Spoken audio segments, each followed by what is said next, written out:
Subscribe करें और bell दबाएं ताकि कोई खबर रह न जाए।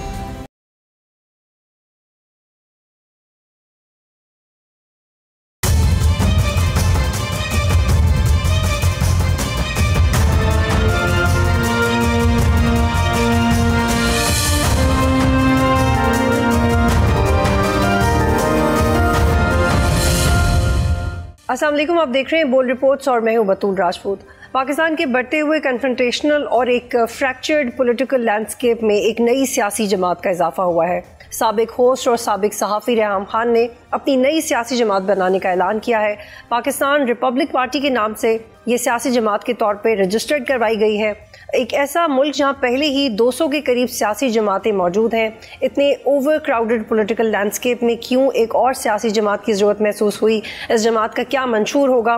कौन से बड़े नाम इस पार्टी में शामिल होंगे? पार्टी के फंड्स कैसे मैनेज होंगे? क्योंकि हमारे यहाँ इलेक्शन लड़ने के लिए करोड़ों रुपए खर्च होते हैं, दीगर अखराजात होते हैं, तो ये सब कैसे होगा? एक जानी मानी पर्सनैलिटी हैं, सहाफ़ी भी रही हैं और सियासी तौर पर भी उनका जो वज़न है वो बिल्कुल भी अवॉइड नहीं किया जा सकता। और रिसेंटली उन्होंने पाकिस्तान के सियासी मैदान में कदम रखा, एक बड़ी बोल्ड प्रेस कॉन्फ्रेंस की। आज हमारे साथ मौजूद हैं, उनसे जो रेलेवेंट सवाल आते हैं वो पूछेंगे। बहुत शुक्रिया रेहाम, हम कॉलीग्स भी रहे हैं, so it's a player having you in my show. बहुत शुक्रिया ज्वाइन करने के लिए। जी रेहाम, आप ये बताइएगा कि आपने एक सियासी जमात बनाने का ऐलान किया। तकरीबन 100-200 से ज़्यादा सियासी छोटी बड़ी पाकिस्तान में सियासी जमातें मौजूद हैं, तो आपको what compelled you to take this decision? आपने क्यों सोचा कि आपको ये करना चाहिए? देखिए बतूल, आप कह रही हैं कि 100-200 जमातें मौजूद हैं, लेकिन आई थिंक कि जो इम्पैक्ट फुल एक्शन होता है, यानी कि सबसे बड़ा इम्पैक्ट तो ये होता है कि अवाम की नुमाइंदगी की जाए। तो साफ सी बात ये है, ना आपकी ना मेरी नुमाइंदगी होती ऐवानों में, और हम तो फिर भी प्रिविलेज लोग हैं, हम वो इकोनॉमिक फ्रीडम का हक है। लेकिन बहुत से हमारे नौजवान, हमारी ख़वातीन ख़ास तौर पे, लेकिन मर्द हजरात भी ऐसे हैं जिनकी नुमाइंदगी नहीं है, जिनके हलकों से कोई उठ के कैंडिडेसी के लिए हिम्मत भी नहीं करता कि अप्लाई करे। अभी भी just before going on air मैं आपको बताऊं कि मुझे किसी ने एक बहुत रिमोट एरिया लेकिन काफ़ी बड़ा शहर है, और उधर से उन्होंने मुझे मैसेज किया और उन्होंने कहा कि मैं I have everything except a lobby, a financial lobby behind me. और ये बहुत बड़ा मसला है कि हमारे लोग जो ऐवानों में बैठे हैं, जो पॉलिसी मेकिंग कर रहे हैं, उनका कोई लेना देना नहीं है हमारी लाइफ से। मिडिल क्लास तो बिल्कुल रिप्रेजेंटेड ही नहीं है, और जाहिर है कि जो लोअर मिडिल क्लास है, जो वर्किंग क्लास है, उसकी भी नुमाइंदगी नहीं नजर आती। तो ये मैंने इसलिए ये स्टेप लिया है कि मुझे लगता नहीं है कि हमारे हलकों से, हमारे मोहल्लों से हमसे मैच करने वाले लोग ऐवानों में बैठे हैं। 24 करोड़ अवाम का कोई तो नुमाइंदा होना चाहिए ऐवानों में। ये मकसद है पाकिस्तान रिपब्लिक पार्टी बनाने का कि इस्लामिक रिपब्लिक ऑफ पाकिस्तान की रिप्रेजेंटेशन हो, अशरफिया की ना हो। ये एंट्रेंच्ड एलीट जो हर चीज पर काबिज हैं, इनका जोर जो है वो तोड़ा जाए। ठीक है रेहाम, लेकिन अभी आपने फाइनेंसेस की भी बात की, तो मैं पर्सनली भी ये जानना चाहती हूँ, because we have seen you growing, और आपने बड़ी सेल्फ मेड खातून है आप, तो आप क्या इलेक्शन लड़ पाएंगी? कि एक पूरी सियासी पार्टी का जिसमें इलेक्शन कमीशन को 10-12 लाख रुपए खर्च करने की इजाज़त होती है, करोड़ों में जो इलेक्शंस होंगे, क्या आप कैन यू डू दैट? बतूल, आपको तो पता है जिस दिन से मैं पाकिस्तान में आई हूँ, lot of people don't know, जब हम 2013 के इलेक्शंस मैं कवर कर रही थी, I remember you guiding me through the city of Karachi, because मुझे नहीं पता था कि दुकानें और जिस तरह शॉपिंग यहाँ पे करते हैं, लेकिन I learned quickly I suppose at the job. तो मेरा ख्याल है कि जब आपकी हार्ड वर्क की नीयत होती है, जब आप में तकब्बर नहीं होता, जब you are willing to listen to people younger than you, when you're willing to invest in people, तो you win people जो कि आपके मुखालिफ भी होते हैं, opponents भी होते हैं, because वो आपको देख रहे होते हैं, दिन रात देख रहे होते हैं। तो मैं जब BBC की जॉब ले सकती हूँ, एक पाकिस्तानी खातून, मैं तो आई am not a British born national, मैं तो बहुत सालों के बाद नेचुरलाइज होके मुझे नेशनलिटी मिली, लेकिन to get a BBC competitive position, ये भी अनहर्ड ऑफ है। लेकिन you know I am very focused and motivated. तो इसमें तो जो मेरी इंटेंशन है इस पार्टी को बनाने में, वो ज़ात के लिए भी नहीं है। तो जब भी मैं समझती हूँ कि आप कलेक्टिव गुड के लिए काम करते हैं, आपके लिए रास्ते आसान हो जाते हैं। जब से मैंने अनाउंस किया तो आप यकीन करें कि सारी रात तो मैं सो नहीं सकी, बिकॉज लोगों के फोन कॉल्स, लोगों के मैसेजेस, लोगों की हम आपको सपोर्ट करना चाहते हैं, clean people. And honestly I was thinking कि मैं बहुत अरसे में मुझे मतलब आहिस्ता आहिस्ता मैं पार्टी बनाऊंगी, लेकिन help is pouring in. And the most important thing is कि help is pouring in from quarters जिनको कभी चांस नहीं मिला। तो मैं ये भी चाहती हूँ कि जो लॉज बने हुए हैं जो कि कभी इम्प्लीमेंट नहीं होते, उनको इम्प्लीमेंट किया जाए कि आप एक सर्टन क्वांटिटी से या एक सर्टन हद से ज्यादा पैसे सियासत पे ना लगाएं। यानी कि यहाँ पे सियासत नहीं हो रही, आपको मालूम है यहाँ पे खरीदारी होती है, टिकट्स की खरीदारी होती है, सेनेट की खरीदारी होती है। That is unacceptable. और यही वजह है कि अगर आपका जो रेट है वो एक टिकट का 37 करोड़ हो जाएगा, तो फिर what sort of people are actually ending up in assembly. So this is very important for me. ठीक है रेहाम, आपने ये कहा कि आपको अगले 50 आप नए चेहरों को सामने लेके आएंगे, और आपने ये भी कहा कि आपकी प्रेस कॉन्फ्रेंस के बाद बहुत से लोग आपको अप्रोच करके इनकरेज कर रहे हैं, और ये कलेक्टिवनेस से जो आप देख रही हैं। लेकिन क्या इस कलेक्टिवनेस में हम इलेक्टेबल्स भी देखेंगे? क्या कुछ पुराने लोग भी चाह रहे हैं कि वो आपका साथ दें? अच्छा बतूल, ऑनेस्टली मैंने प्रेस कॉन्फ्रेंस में भी ये कहा था, और ये बातें मैंने बच्चों से सुनी हैं, यंगर लोगों से सुनी हैं, 30-40 साल के भी जो हैं, या 25 ईयर ओल्ड। दे सेड कि प्लीज ये बुड्ढे बाबे हमें नहीं चाहिए। And they were very specific about the बुड्ढा बाबास। एंड ऑफ कोर्स लोगों ने राब्ते किए हैं, एक दो अच्छे बुड्ढे बाबों ने भी राब्ता किया है, लेकिन I really want to give new people a chance. There is all the more reason for us to go take it slowly. और यही वजह है कि अभी मैनिफेस्टो भी मैंने जब लिखा मैनिफेस्टो तो मैंने अपनी नज़र से देखा, उसके बाद मैंने कुछ लोगों से राब्ते किए जिनकी 10-15 साल की जदोजहद थी अपने अपने एरियाज़ में। फॉर एग्जांपल वुमेन प्रोटेक्शन में एक खातून है, 13 साल से वो काम कर रही हैं, एक बच्चा है जो कि सेल्फ मेड है, now he is done really well for his life. तो मतलब कोर एरिया से, मुजफ्फरगढ़ से किसी ने मुझे कांटेक्ट किया, इंटीरियर सिंध से मुझे किसी ने कांटेक्ट किया। ये सारे वो लोग हैं जो खुद भी सेल्फ मेड हैं, and they actually made it really well in competitive areas.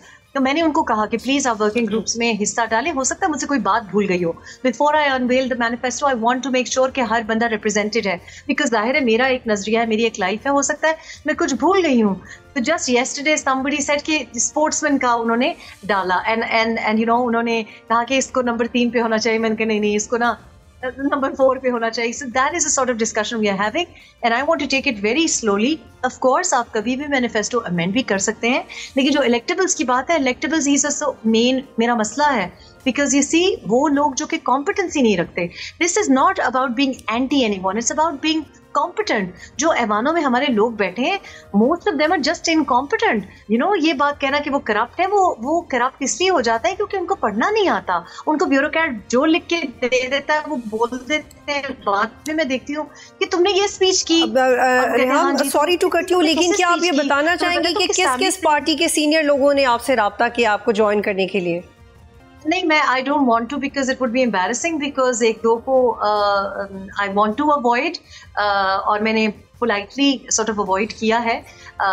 और उसकी रीजन सिर्फ ये है कि I don't want to dilute the cause. I don't want to facilitate anyone else's career। मैं यहाँ पे जिनके पहले करियर से और अब उनके करियर्स फ्लैट हो गए उनको रिवाइव करने के लिए नहीं आई हूँ। मैं अपने भी करियर को कहीं पहुंचाने के लिए नहीं आई हूँ। I genuinely want to invest in competent people, because देखें ये वर्केबल सोल्यूशन भी नहीं है। जितनी पार्टीज भी हैं जो कि अब बड़ी अपने आप को पॉपुलर या पावरफुल या जो कुछ भी कहती हैं, आई don't think that's true, because अगर आप देखें इसी की वजह से हुई है, क्योंकि उनके इर्द गिर्द जो लोग हैं वो उनको ये नहीं बता रहे कि मैडम ये आपको नहीं करना चाहिए था, सर आपको ये नहीं करना चाहिए था। उनके इर्द गिर्द चापलूसी करने वाले लोग हैं, they like that. I don't like that. I want people जो कि मेरी पेस को मैच। लेकिन रेहाम, आपको नहीं लगता कि ये बहुत आइडियलिस्टिक है जो आप सोच रही हैं, और बड़ी यूटोपियन अप्रोच है, और हम चाहेंगे तो सही हो, लेकिन ये मुश्किल हो जाएगा आपके लिए? बहुत फेमस खिलाड़ी ने कभी ये कहा था कि बीबी आप में प्रॉब्लम ये है कि आपका आइडियलिज्म यहाँ है। तो मैंने उनको ये जवाब दिया था कि आइडियलिज्म गटर में नहीं होता। तो मैं एम हाई करूंगी तो maybe I can get at least like a little bit nearer to the top. I don't want to start at the bottom. तो इनिशियली जो फाउंडिंग मेंबर्स हैं और जो लोग हैं, एटलीस्ट वो लोग जो कि काम करना चाहते हैं। मैं फरिश्तों की बात नहीं कर, one has flaws, I am not a perfect person, लेकिन मैं कॉम्पिटेंसी की बात कर रही हूँ। a lot of what is wrong with Pakistan is not actually corruption. It's actually the wrong person doing the job. The right person for the right job, अगर आप match कर लें, जिसका वो शौक हो, जिसका वो passion हो, जिसका वो interest हो, I do believe in people also. I think there is all the more reason for me to inspire people, and I have seen कि मेरी वजह से लोग अगर कहीं किसी और के साथ लगे हुए थे और गलत काम करने पे थोड़े बहुत रेहाम ये बताइएगा कि आपका मैनिफेस्टो कब तक आ जाएगा? तो इंशाल्लाह सैटरडे टुमारो हम अपना जो स्ट्रक्चर है पार्टी का कि किस तरह से स्ट्रक्चर होगा, because this is very important. जब हम ड्राफ्ट्स की बात करें तो it's very important for us to unveil that. वो भी हम एक प्रेस क्लब ही में करेंगे और इंशाल्लाह bye Wednesday you will get the first look of the manifesto. और उसकी रीजन सिर्फ ये है कि एक और वर्किंग ग्रुप ट्यूसडे के दिन इस्लामाबाद में बैठेगा. तो I just wanted to make sure in course अगर उसमें भी कोई इनपुट ऑनलाइन डालना चाहे तो people have contacted us online और लोग अपनी जो मशवरे हैं वो भेज रहे हैं, मशावरत हो रही है. कुछ और मतलब गलत मशवरे भी आ रहे हैं, लेकिन you know we are taking everything on board. कुछ एलीट्स के भी मशवरे आ रहे थे, but this is literally not for the entrenched. अच्छा रेहाम, एक तो ये बता दें कि गलत मशवरे क्या आ रहे थे? गलत मशवरे इस किस्म के आ रहे हैं कि एक लाइन किसी अंकल से ये आई कि गलत मशवरा ये एक आया, उनकी नज़र में अच्छा मशवरा होगा कि ये लाइन जो है इससे आपकी एलीट एलियनेट हो जाएगी. तो you know like I said this is not to win the elite over. Elites के लिए बहुत सी पार्टीज काम कर रही हैं. देखिए शुगर कार्टेल्स के लिए बहुत सी पार्टीज काम कर रही हैं. प्राइस कंट्रोल अगर गवर्नमेंट को नहीं आती तो वो इस वक्त अगर खुल्लम खुल्ला खेल रहे हैं तो that's not my job. My job is to save the middle class. My job is upward mobility. Manifesto का जो की फीचर है वो अपवर्ड मोबिलिटी की बात कर रहा है, वो इकोनॉमिक इंडिविजुअल प्रॉस्पेरिटी की बात कर रहा है. जब मैं और आप इकोनॉमिक फ्रीडम हमको मिलेगी, फाइनेंशियल फ्रीडम मिलेगी, तो इज्तिमाई तौर पे हमें सॉवरेंटी मिलेगी. हमारा मसला जो है क्योंकि लोग मकरूज हैं. ठीक है रेहाम, आपका जवाब आगे एक सवाल ले लीजिएगा. एक सवाल ले लीजिएगा कि गुज़िश्ता इलेक्शन में IPP जैसी पार्टी में जहांगीर तरीन अपनी सीट हार गए, सियासत से अलग हो गए. फिर KP में पीटीआई पार्लियामेंटेरियंस बनी, वहाँ पे भी परवेज़ खटक अपनी सीट हार गए. अगर आपने पार्लिमानी सियासत में अपनी जगह बनानी है तो वो आप कैसे बनाएंगी? देखिए बतूल, पहली बात तो ये है कि कुछ पार्टीज तो आपको भी पता है, मुझे भी पता है, बनाई गई हैं और बनवाई गई हैं और वो सिर्फ एक इलेक्शन ही के लिए बनवाई गई हैं. और दूसरी बात ये कि इलेक्शन में हारना कोई बुरी बात नहीं है. बड़े बड़े लोग इलेक्शंस में हारते हैं. It's not a big deal. Election में हिस्सा लेना इस डर से आप खौफ से ना करें कि जी आप हार जाएंगे. आपको आगाज तो कहीं ना कहीं करना पड़ता है. लेकिन ये जो लोग हैं जिनसे आप मुझे कंपेयर कर रही हैं, मेरा ख्याल है मेरी वो लाइफस्टाइल भी नहीं है. Like you said in your intro, I am a self made woman. I am not part of the elite. मैंने अपने वालिदैन का या अपनी फैमिली का कभी नाम कहीं नहीं इस्तेमाल किया. Literally identify and relate to the middle class. मैंने दो नौकरियां की हैं, मैंने बिजनेस स्टार्टअप्स किए हैं, तो मैं समझ सकती हूँ कि लोगों को जो रेंट किस तरह देना है, बिजली का बिल का गम, पेट्रोल तीसरी बार अब इन्होंने बढ़ा दिया 5.5 रुपए. इनको लगता है कि बहुत आसान है. ठीक है रेहाम, आखिरी कुछ 3 अहम सवाल है, मैं चाहती हूँ कि आप इसका शॉर्टली प्लीज जवाब दीजिएगा. अब चूंकि आप पॉलिटिकल एरेना में शामिल हो चुके हैं तो सियासी सवाल भी आपकी तरफ आएंगे. रेहाम ये बताइएगा कि पहले इमरान खान के मुखालिफिन कहते थे कि वो एक दिन भी जेल नहीं काट सकते, लेकिन अब उनके मुखालिफिन खुद कह रहे हैं कि 700 से ज़्यादा दिन उन्होंने जेल काटी है. क्या आप भी एक्सपेक्ट कर रही थी कि वो इतनी लंबी जेल काट लेंगे? देखिए जेल काटना तो इतनी कोई बड़ी बात नहीं है. या तो आप सियासत कर लें और या फिर आप कंफर्टेबल हो जाएं. तो जेल कोई खुशी से तो मेरा ख्याल है या दिल लगा के तो कोई नहीं वो काट रहे, लेकिन क्यों नहीं काटनी चाहिए ना. मतलब this part of a political struggle. Nelson Mandela ने नहीं काटी थी. उसने तो ये नहीं कहा था कि मेरी एक्सरसाइज बाइक नहीं है या यू नो मेरा खाना घर से नहीं आ रहा या देसी मुर्गी नहीं आई. तो ये तो इतनी कोई बड़ी बात नहीं है और वो भी मजबूरन ही जेल काट रहे हैं. जाहिर है मैंने ऑनेस्टली इतना इंटरेस्ट ही नहीं लिया. मैं ना टीवी देखती हूँ, इस किस्म के प्रोग्राम्स नहीं देखती. मुझे बिल्कुल कोई इंटरेस्ट नहीं है, दिलचस्पी नहीं है. अल्लाह सबके लिए आसानियाँ पैदा करे. आई थिंक के ये ठीक है. बिल्कुल रेहाम, आखिरी सवाल ये कि चूंकि आपने एक किताब लिखी और उसका आपको एक रद्द अमल भी आया. जी रेहाम, आप चूंकि अब सियासत में आ गई हैं, आपकी किताब की वजह से आपके लिए आसानियां बढ़ रही हैं या आपको चैलेंजेस होंगे? What do you think? देखिए फिलहाल अभी तक तो मुझे कोई चैलेंजेस नहीं हुए, और मैं आपको ये बता सकती हूँ कि आधे से ज़्यादा मेरा जो स्टाफ है उसका ताल्लुक पीटीआई से है, और कुछ ऐसे भी लोग हैं जो आजकल इवेंट्स मेरे लिए कर रहे हैं, उनका ताल्लुक, उनके पास अभी भी नोटिफिकेशंस है पीटीआई की।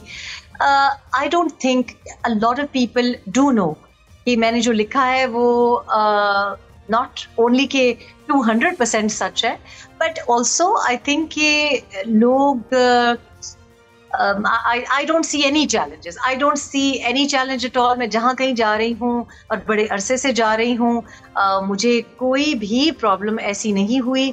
अगर किसी को एतराज भी है तो शायद। बहुत शुक्रिया रेहाम खान, आप प्रोग्राम में ज्वाइन कर रही थी। जी बहुत शुक्रिया रेहाम खान, प्रोग्राम में ज्वाइन कर रही थी। यहाँ पे एक ब्रेक लेते हैं, फिर वापस आएंगे।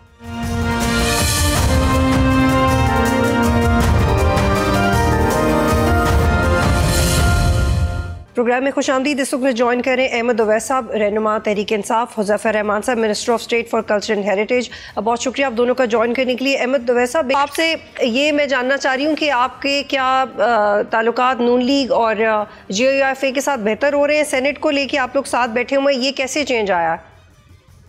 मेरा ख्याल में बेहतर हो जाएंगे और होने भी चाहिए। मौलाना के साथ इनका मौलाना एक तो जो है इस वक्त पीटीआई में और इमरान खान के नजदीक भी मौलाना की बहुत मेच्योर पॉलिटिक्स है, और उसमें हिकमत अमली भी उनकी अच्छी है और तदब्बुर है। उन्होंने पीछे कई महीनों से उनके पॉलिटिक्स में मैंने देखा जो बहुत बड़ी तब्दीली आई है, खासतौर पे जो 26वीं तरमीम के मौकों के ऊपर उन्होंने जितना तदब्बुर और बुर्दबारी का सबूत दिया, तो चाहिए यही है कि ये JUI और PTI इनकी कोई ऐसा इत्तेहाद होना चाहिए, और जहाँ पे ये एक प्लेटफॉर्म पे एक साइड से इनकी आवाज उठे और ये मुल्क के लिए। और क्योंकि हालात बड़े मखसूस होते जा रहे हैं और डे बाई डे हालात जो है उनमें खराबी पैदा हो रही है, इनको अगर आज इन पर तवज्जो न दी गई तो ये कल हाथ से निकल जाएंगे और ये बहुत डेंजरस होंगे, क्योंकि जो आगे मौसम आ रहा है, जो हालात आ रहे हैं आगे, और इंडिया का जितना बड़ा खतरा हमें है, ये ना समझिए कि 2 दिन की जंग के बाद वो खतरा टल गया। अच्छा अहमद अवैस साहब इस पर भी कमेंट करें। सलमान अकरम राजा ने कहा है कि नजरियाती कारकुनों को टिकट नहीं दिया गया। आज इरफान सलीम समेत और लोगों ने भी कहा कि इरफान सलीम के कागजात नामजदगी वापस नहीं लेंगे। एक तरफ अली अमीन गंडापुर नून लीग के साथ मामला तय कर रहे हैं, दूसरी तरफ ये बातें हो रही हैं, आप भी कह रहे हैं कि मामला तय होना चाहिए, लेकिन इस पर तो बड़ा एतराज़ है आपकी पार्टी के अंदर।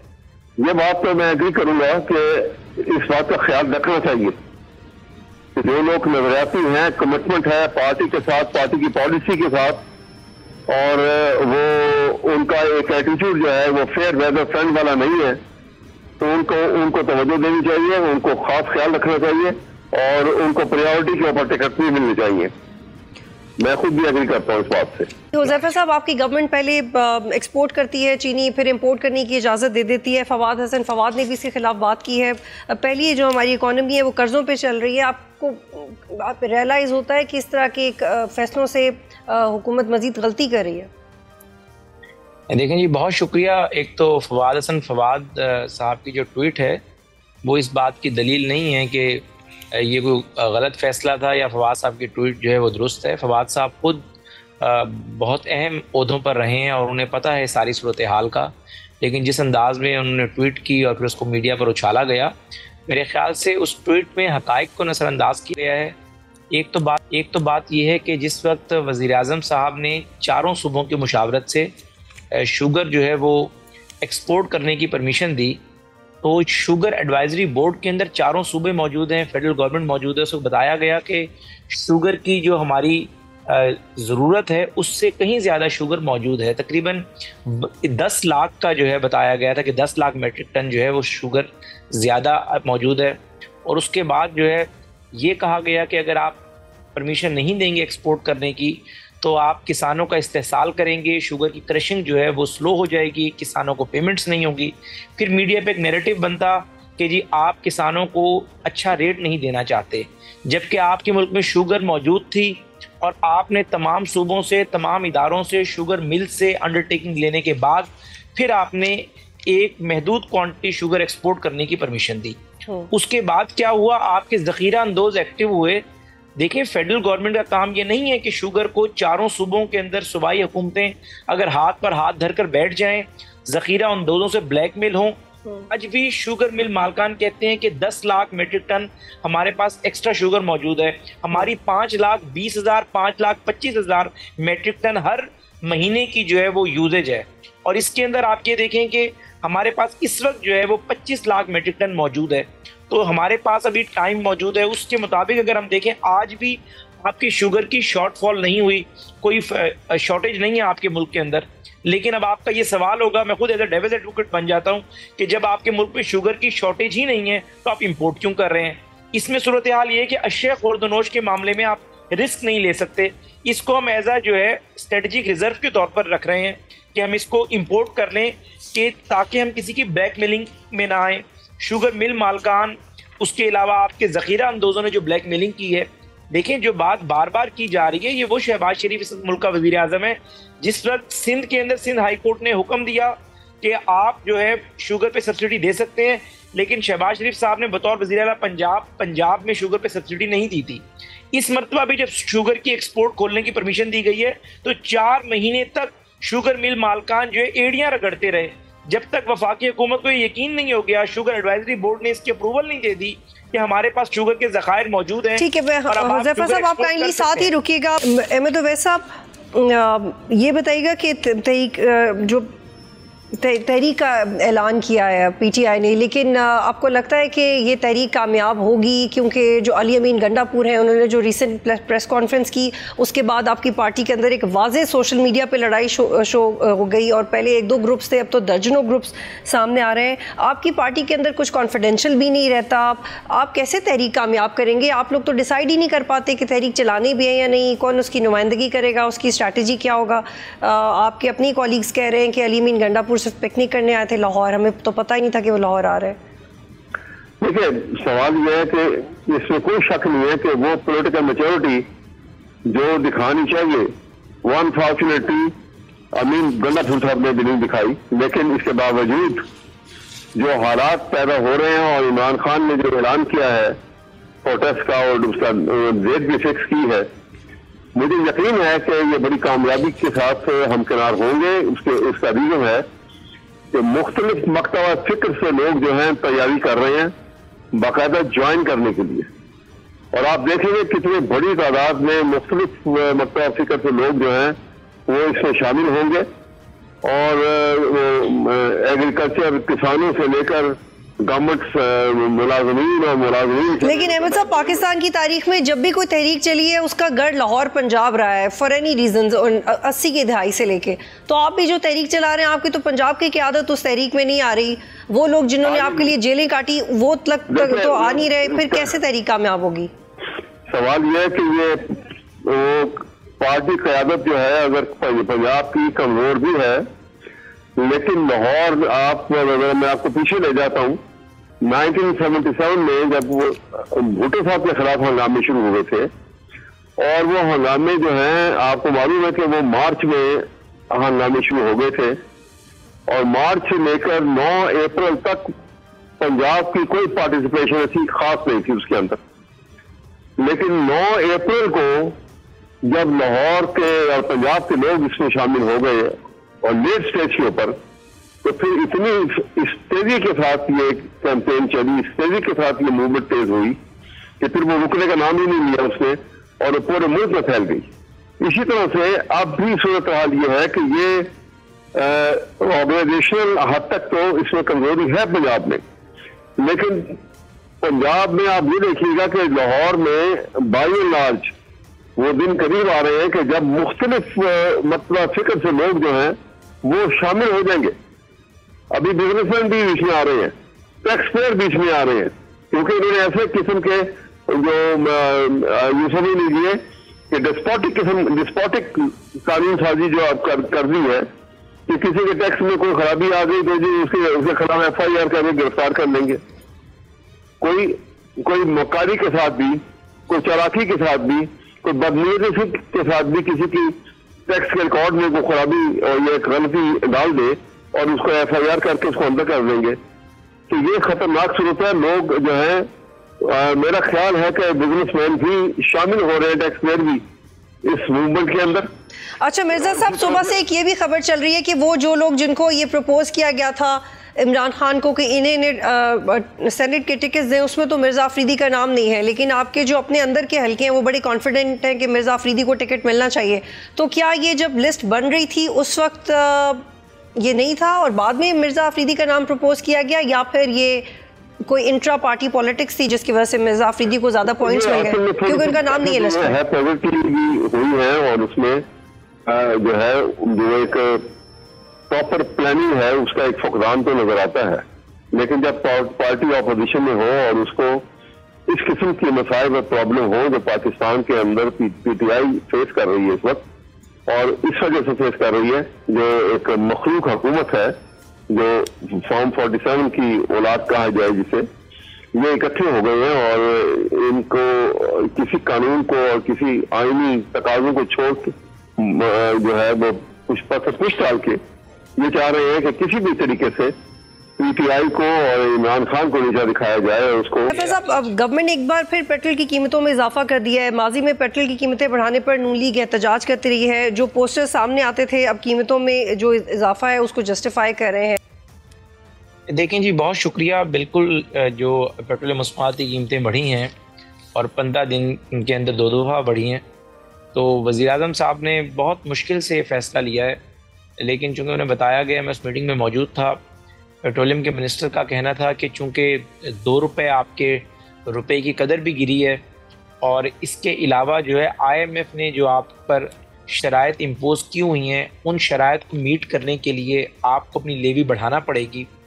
तो इन सारी चीज़ों को मद्देनज़र रखते हुए पेट्रोलियम मसनूआत की कीमतें बढ़ाई गई हैं और मैं समझता हूँ कि अच्छा होता कि ये कीमतें ना बढ़ती, लेकिन ज़ाहिर है हम IMF के एक प्रोग्राम का हिस्सा हैं और उनकी ऑब्लिगेशंस हैं हमारे ऊपर, तो ज़ाहिर है कोई ये इस फैसले को मैं डिफेंड नहीं कर सकता और इसको डिफेंड करना इतना आसान भी नहीं है।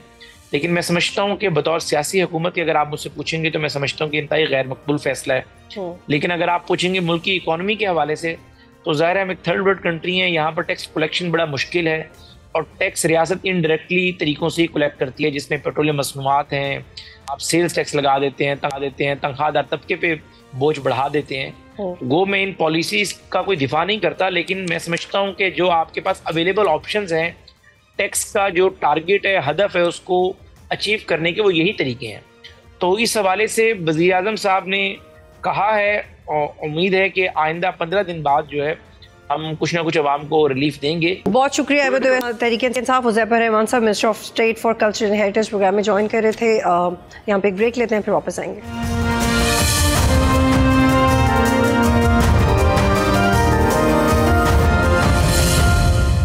प्रोग्राम में खुश आमदीद और इस वक्त मुझे ज्वाइन कर रहे हैं इरफान अली, DG PDMA। बहुत शुक्रिया इरफान साहब, आप प्रोग्राम में ज्वाइन करें। पंजाब के बड़े शहरों में वक्फे से मानसून बारिशों का सिलसिला जारी है। NDMA के मुताबिक हालिया मानसून बारिशों से तकरीबन 1 माह के अरसे में 170 से ज़ायद अमवात और तकरीबन 490 से ज़ायद लोग ज़ख्मी हुए हैं। इस वक्त लेटेस्ट ग्राउंड सिचुएशन क्या है और NDMA कैसे इसको रिस्पॉन्ड कर रहा है?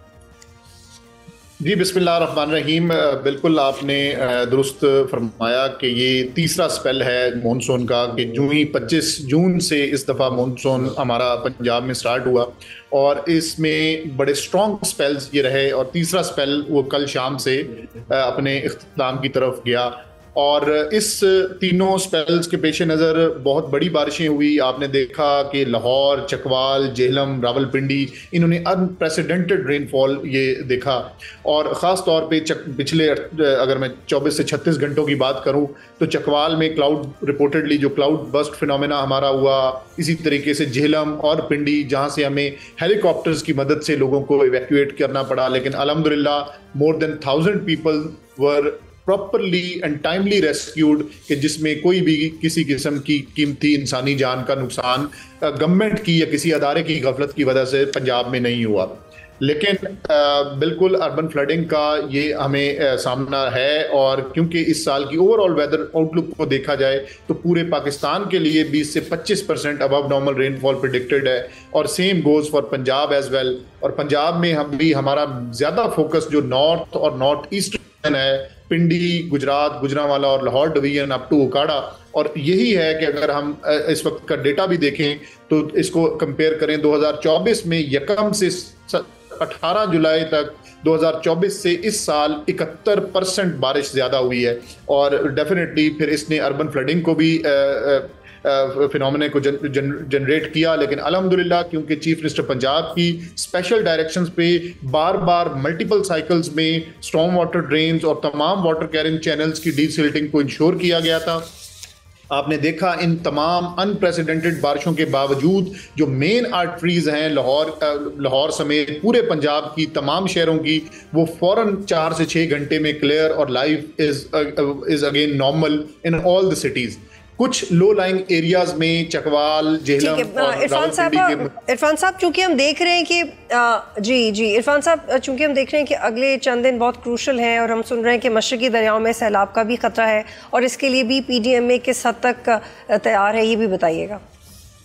जी बिल्कुल, 21 जुलाई से शाम से एक स्ट्रॉन्ग सिस्टम जो इंडियन कैचमेंट्स में हमारी जो ईस्टर्न रिवर की अपर कैचमेंट्स हैं इनमें बारिशों का सबब बनेगा, और उसके साथ साथ पंजाब में भी दोबारा बारिशों का एक स्पेल आएगा, और डेफिनेटली उससे जो दरियाए रावी है और दरिया सतलुज है इसमें वाटर फ्लोज उनके बढ़ने का खदशा है। लेकिन एक खुशाइंद बात यह है कि हमारे इन ईस्टर्न रिवर्स के ऊपर अपस्ट्रीम जो इंडियन डैम्स हैं, जिसमें रावी के ऊपर थीन डैम, इसी तरह भाखड़ा डैम, दरिया सतलुज के ऊपर और ब्यास के ऊपर पोंग डैम, इन तमाम डैम्स में जो इस वक्त फिल्ड कैपेसिटी है वो 30 to 40% है, and they are still vacant to the capacity of almost 60%।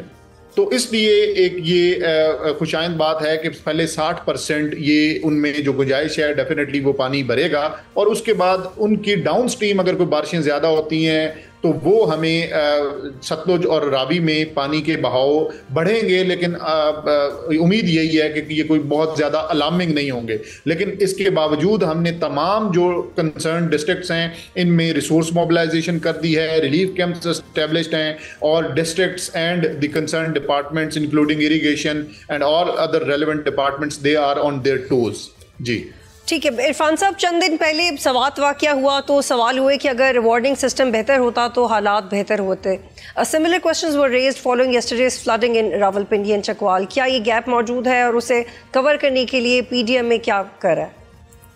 जी बिल्कुल, आप ये देखें कि पंजाब की जब हम बात करते हैं तो यहाँ हमारे अल्हम्दुलिल्लाह पूरे पाकिस्तान में जो सबसे वाइब्रेंट अगर वो अदारे प्रॉपरली काम कर रहे हैं, और अर्ली वार्निंग की भी अगर मैं बात करूं तो सबसे जो वाइब्रेंट और रियल टाइम वो अर्ली वार्निंग है वो यहाँ हम इंश्योर करवा रहे हैं। इस तमाम स्पेल का बिफोर टाइम ये ना सिर्फ हमारी फील्ड फॉर्मेशंस को बल्कि पब्लिक को भी हमने एक स्पेशल पब्लिक अवेयरनेस कैंपेन के थ्रू जो आपके मीडिया चैनल के साथ साथ बाकी तमाम मीडिया चैनल्स पे TVCs चली, तमाम प्रिंट, सोशल, इलेक्ट्रॉनिक मीडिया के ऊपर हमारी ये एड्स चली कि आने वाले दिनों में इस तरीके से बरसात का मौसम रहना है, और पब्लिक ने भी ये एहतियाती तदाबीर इख्तियार करनी है। तो ये तमाम चीज़ें already well in time inform थी, क्योंकि क्लाउड बस्टिंग का फिनोमेना ये कोई नॉर्मल फिनोमेना नहीं है, क्योंकि उस वक्त भी आप देखें ये बे ऑफ बंगाल के सिस्टम के साथ जब वेस्टर्ली वेव्स मिली तो ये अटक से चकवाल के दरमियान एक स्ट्रॉन्ग सिस्टम उस शाम ये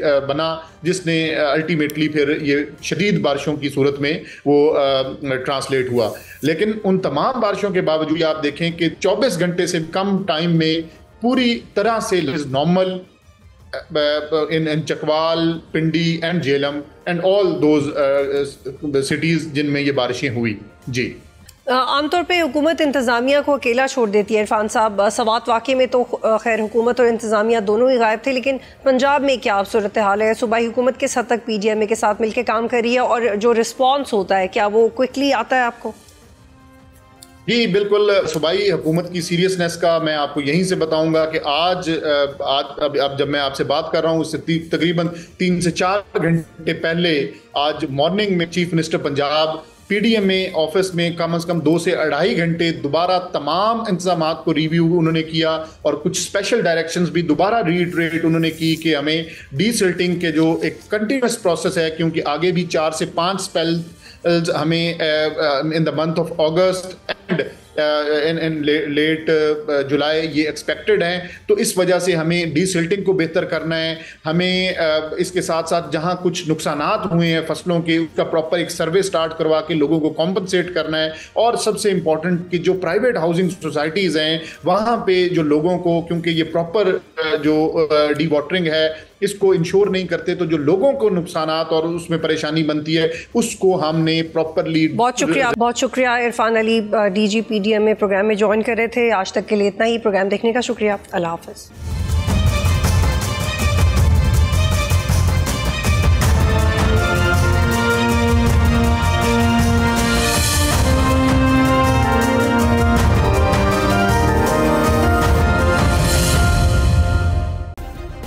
सब्सक्राइब करें और बेल दबाएं ताकि कोई खबर रह न जाए।